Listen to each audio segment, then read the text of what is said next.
Welcome to great home makers. இன்னைக்கு ஆடி பண்டிகைக்கு ஒரு அருமையான கேரட் ஜவ்வரிசி பாயசம் தான் பார்க்க போறோம். அடுப்புல பேன் போட்டிருக்கேன். 1 டேபிள் ஸ்பூன் நெய் விட்டுருக்கேன். ஃபர்ஸ்ட் முந்திரியும் திராட்சையும் நல்லா ஃப்ரை பண்ணிக்கலாம். வறுத்த முந்திரியும் திராட்சையும் ஒரு பிளேட்ல தனியா எடுத்து வச்சுக்கிறேன். நெய்ல 1 கப் கேரட் துருவி வச்சிருக்கேன். அதை வதக்கிக்கலாம். அடுப்புல ஒரு பேன் போட்டிருக்கேன். 1 டம்ளர் தண்ணி நல்லா பாயில் ஆகுது. 1 கப் ஜவ்வரிசி 10 நிமிஷமா ஊற வச்சிருக்கேன். ஊற வச்ச ஜவ்வரிசியை நம்ம நல்லா வேக வச்சுக்கலாம். ஜவ்வரிசி கண்ணாடி மாதிரி நல்லா வெந்தாச்சு.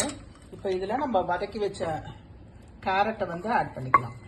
2 கப் வெல்லத்தை கரைச்சு வடிகட்டி எடுத்து வச்சிருக்கேன். இதை இந்த பாயசத்துல ஆட் பண்ணலாம். ஏலக்காய் பவுடர் ஒரு 1/2 டீஸ்பூன், காய்ச்சின பால் ஒரு 300 ml. இது ஒரே ஒரு கொதி வரட்டும். வறுத்த முந்திரி திராட்சையை ஆட் பண்ணிடலாம். நம்மளோட அருமையான கேரட் ஜவ்வரிசி பாயசம் ரெடி.